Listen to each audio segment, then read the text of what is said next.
Let's talk inventory. Recently, Honda made an announcement that and this may be temporary, I'm not sure, but they had made an announcement that they're cutting production of new vehicles by about 50%. So what's your inventory situation been like, and how do you plan on adapting to that situation? Yeah, Honda even doesn't know really. Well, they might know, but most of them don't know because we've asked several people at Honda. Where's this look in the future?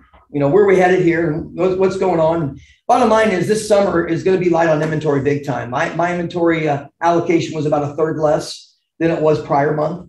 What are we going to do? We're focused on used cars in a big way. We have service drive sales going on that we're getting trades out of there. It's interesting. We're even selling customers in the service drive from getting their trade in, their used car trade in, and selling them another used car. That's happening more than I've ever seen it happen before. But it's all about used cars for the summer. We're focused on used cars. I mean, we're buying more used cars than we can. I mean, we're doing everything we can to buy every single used car we can, like everyone, right? Every dealership today says, we want your trade, we want your car, right?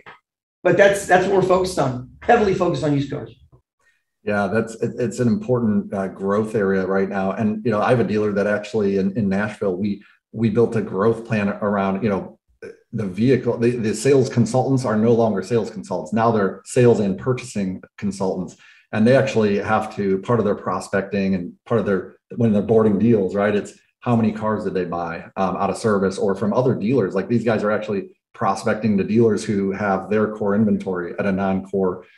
So it's been really effective. Sometimes they get 20 in a month, sometimes they get 30, but those cars are all selling. I mean, it's pretty powerful stuff. Sounds like you're really taking that same approach. What sort of tools or strategies are you using, Brad, to get some inventory acquisitions out of service? Well, we have 10 salespeople in the service drive and 2 managers, and that's all they do is talk to every customer that goes to the drive.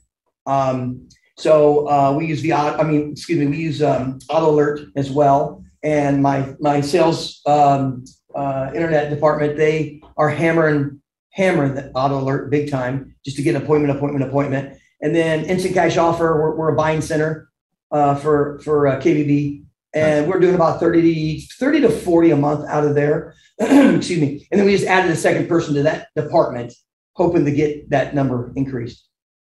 Man, that's huge. Honda dealers seem to do really well with the ICO, and maybe it's just a mindset thing. I coach a Honda store in the East Coast that's got does very well with the ICO. But I think you got to take, one thing both of you guys have in common, you have a dedicated person or people to buying those cars. I'm guessing their pay plan. I'm guessing they don't sell cars. And generally speaking, like, do you do a handoff if the customer wants to trade, or can they sell them?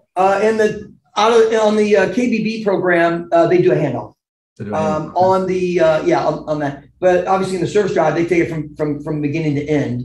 And we're doing right at 100 cars a month in the service drive. Wow. But you're right though, you've got to have dedicated people to it. You can't say, hey, salesperson, go over there and shake some hands and serve. It never works. You've got to have it designated for that.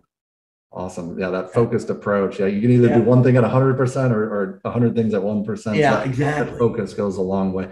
Man, I'm trying to find something we disagree on. I guess we're very aligned. Hey, I love it.